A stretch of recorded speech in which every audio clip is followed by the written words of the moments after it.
अल्पम साहित्य गजरच्या आजच्या बातमीमध्ये आपण लेखक विजय पवार सर लिखित रिवर्क या पुस्तकाच्या समीक्षेचे वाचन करणार आहोत। चला तर मग पाहूया सविस्तर बातमी। पुस्तक रिवर्क, लेखक जेसन फ्राइड आणि डेव्हिड हॅनमेयर, अनुवाद अमृता देशपांडे, प्रकाशक मधुश्री पब्लिकेशन्स। रिवर्क, विचार बदलायचा धाडसी प्रवास। एके संध्याकाळी ऑफिसच्या 4 भिंतीकडे पाहत मी विचार करत होतो, काम म्हणजे नक्की काय। मीटिंगच्या रांगा, प्लॅनिंगचे ढीग आणि मोठं काहीतरी होणार या सततच्या स्वप्नात आपली ऊर्जा कुठेतरी हरवून बसलेली असते। तेव्हाच एका मित्राने हातात एक पुस्तक दिलं, रिवर्क। तो म्हणाला, हे वाच, जग वेगळं दिसेल। पहिल्याच प्रकरणात मला जाणवलं, हे पुस्तक वाचण्यासाठी नाही तर जगण्यासाठी आहे। कामाचा अर्थ नव्याने समजवणारं पुस्तक रिवर्क। जेसन फ्राइड आणि डेव्हिड हॅनमेयर हॅन्सन हे दोघं बेस कॅम्प या जागतिक स्तरावर प्रसिद्ध असलेल्या सॉफ्टवेअर कंपनीचे संस्थापक। त्यांच्या अनुभवातून जन्म घेतलेलं रिवर्क हे पुस्तक म्हणजे व्यवसाय जगतातील परंपरागत नियमांवरची एक धाडसी पुनर्विचार मोहीम आहे। त्यांचा संदेश अगदी स्पष्ट आहे, मोठं काम करण्यासाठी मोठ्या गोष्टींची गरज नसते, छोट्या, ठोस आणि सातत्यपूर्ण कृती पुरेशी असते। हे पुस्तक केवळ उद्योजकांसाठी नाही, हे त्या प्रत्येकासाठी आहे जो काहीतरी वेगळं घडवायचं स्वप्न पाहतो, मग तो विद्यार्थी असो, फ्रीलान्सर, कलाकार किंवा व्यावसायिक। रिवर्क आपल्याला सांगतं की जास्त नियोजन हे यशाचं गुपित नाही, तर वेळेचा अपव्यय आहे। ते म्हणतात, प्लॅनिंग इज गेसिंग। योजना ही भविष्य काळाचा अंदाज असते, खात्री नाही। म्हणून जास्त प्लॅनिंग पेक्षा कृती महत्वाची।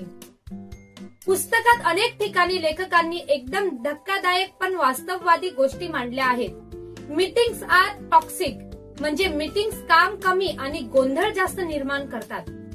वर्कहॉलिझम इज अन व्हर्च्यू, 24 तास काम करणं हे समर्पण नाही, ती दिशाभूल आहे। ग्रो स्लो, मोठं होण्याची घाई करू नका। स्थिर पाया महत्वाचा। इग्नोर कॉम्पिटिशन, स्पर्धकांकडे बघून नव्हे, स्वतःच्या वैशिष्ट्यांवर लक्ष केंद्रित करा। असं म्हणताना लेखक कुठेही आदर्शवादाचं ओझं टाकत नाही, उलट ते म्हणतात, रिअल वर्क हे एक निमित्त आहे, तुम्हीच तुमचं जग घडवायचं आहे। अमृता देशपांडे यांनी केलेला मराठी अनुवाद हे पुस्तकाचं एक खास वैशिष्ट्य आहे। भाषा इतकी प्रवाही, नैसर्गिक आणि खरी वाटते की वाचताना तुम्हाला असं जाणवतं की कोणीतरी तुमच्या शेजारी बसून कॉफीचा घोट घेत घेत अनुभव सांगतोय। शब्दात गुंतागुंत नाही, पण विचारात जबरदस्त खोली आहे। प्रत्येक प्रकार लहान पण एक एक विचार झटका देणारे, वाचकाला थांबवून विचार करायला लावणारे आहेत। हे पुस्तक वाचल्यानंतर तुम्ही बिझनेस, काम आणि उत्पादकता या सगळ्यांकडे नव्या नजरेने पाहू लागतात। ते सांगतं, थांबू नको, सुरू कर। अपयश आलं तरी शिक, पण थांबू नको। तसेच परिपूर्णतेच्या मागे लागू नकोस, कारण ती कल्पना आहे, सत्य नाही। रिवर्क हे पुस्तक म्हणजे आपल्या मनातल्या त्या छोट्या भिंतीवर प्रहार आहे, ज्या म्हणतात, आता वेळ नाही, माझ्याकडे साधन नाही, मी अजून तयार नाही। लेखक म्हणतात, योग्य वेळ म्हणजे आत्ताची वेळ, कारण हे तुमचं जगण्याकडे पाहण्याचं भिंग बदलून टाकतं। यश म्हणजे नशीब किंवा ओळखीवर अवलंबून नाही, तर आपल्या विचारसरणीवर आहे। हे पुस्तक तुम्हाला झकास मोटिवेशन देत नाही, तर तुम्हाला जागं करतं। वाचताना तुम्ही म्हणतात, हो, हे मी आजपासून करू पाहणार। रिवर्क म्हणजे फक्त पुस्तक नाही, तर तो एक जागृतीचा अनुभव आहे, जो तुम्हाला सांगतो, प्रत्येक स्वप्नाला सुरुवात लागते आणि ती सुरुवात तुम्हीच करायची असते। हे पुस्तक एक प्रेरणा नाही, तर एक दिशा आहे।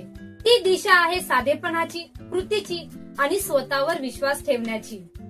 थोडक्यात रिवर्क म्हणजे काम नव्हे, विचार करण्याची पद्धत नव्याने शिकवणारं पुस्तक। जर तुम्ही काहीतरी वेगळं घडवू इच्छित असाल, तर हे पुस्तक तुमच्यासाठी नाही, तर तुमच्यातलंच एक आरशासारखं रूप आहे। विजय गोपाळराव पवार। रसिक हो, या होत्या साप्ताहिक चालू साहित्यिक घडामोडी।